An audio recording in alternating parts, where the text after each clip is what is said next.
Hello, folks. I'm the great unknown write-in party candidate for president. You can call me great. Today I want to talk about war. War is a horrible, terrible tragedy on every side. But the missiles don't have to be flying around, and millions of people don't have to be dying in order for war to go on. Every day in the world, dozens of countries are at war with somebody else or with themselves, and all the time, the people of the country get caught in the middle. They're either brutalized by their own government, or they're not protected from being brutalized by other factions or other governments.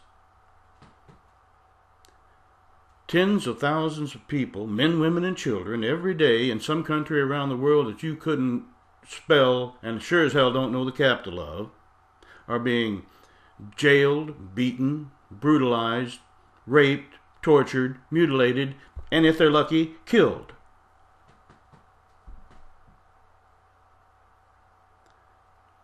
Islamic governments around the world.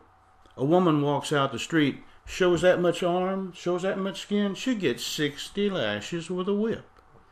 You're in jail. If she happens to fall in love with the wrong man, she has the definite possibility of either being killed by her father for the dishonor, or buried in the ground up to her neck and stone on her head till she dies.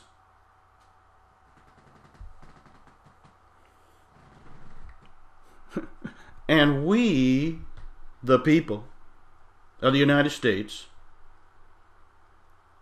sit back here, talk about freedom, liberty, human rights, democracy. Yeah, we talk about all that stuff. But that's only for us. Just because there's tens of thousands of men, women, and children who are innocent victims between governments, between factions, between criminal groups. Because they're dying, that don't matter to us. Don't mean anything. I saw on the news 1 million people died in Cambodia last year. So what? Wasn't me.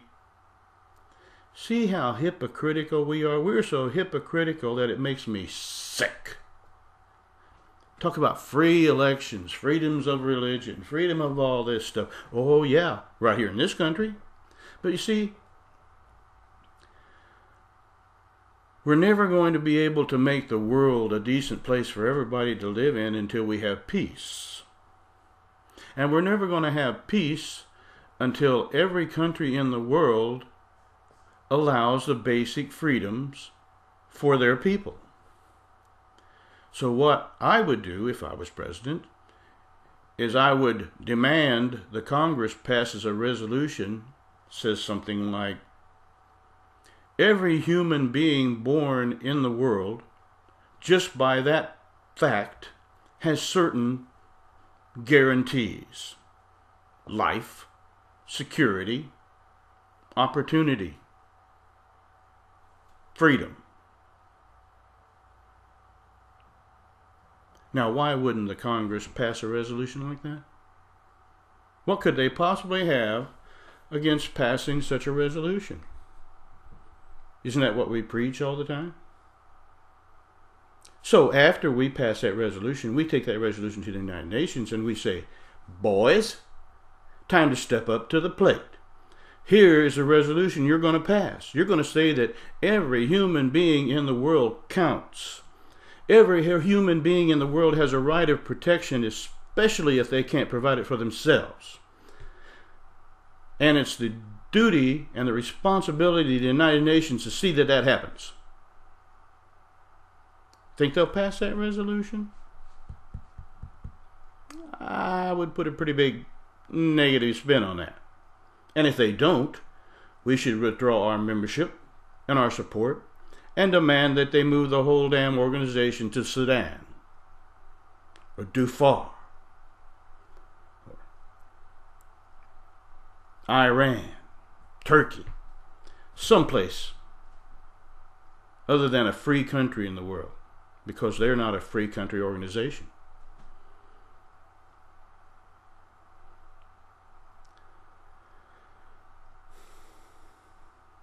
I'll say this about the Iraq War. It's another perfect example of the United States sticking their nose someplace where it probably ought to be, but for the entire wrong reasons. Should we get out of Iraq? Yes. A country needs to rule itself as long as it rules in the best interest and the will of the people. But we should not get out of Iraq until we have won the war in Iraq and until Iraq can stand on its own. However, Iraq needs to start paying for the war. We are spilling too much debt, billions and 50 billions and 100 billions and 500 billions and trillions of debt when they can be footing a big portion of the bill. And we can put that money to other use to help our economy.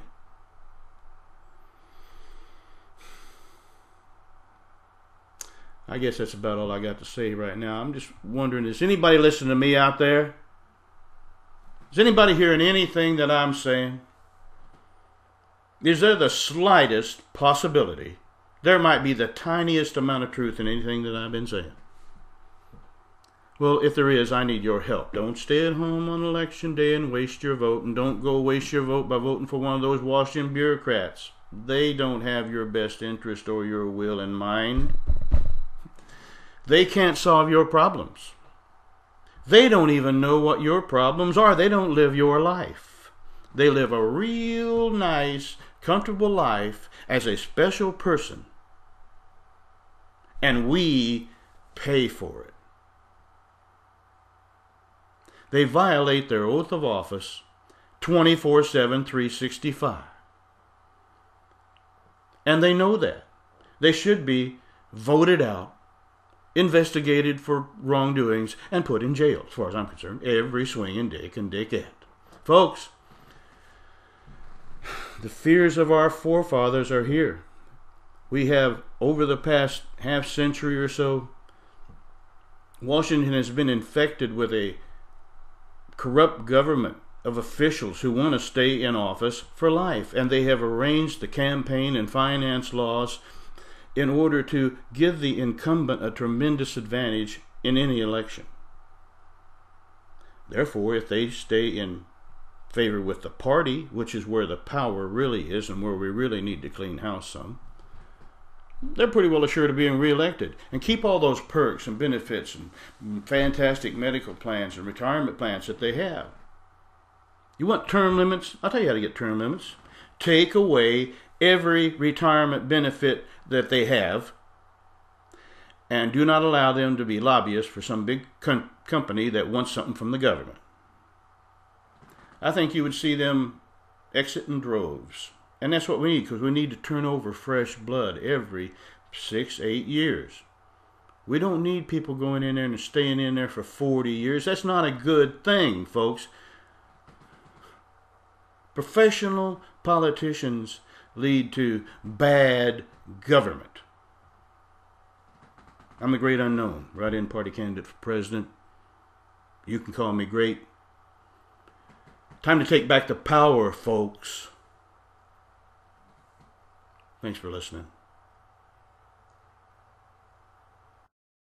Write in the Great Unknown for President, 2008.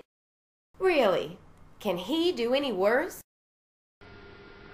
I'm the Great Unknown, and I approve this message.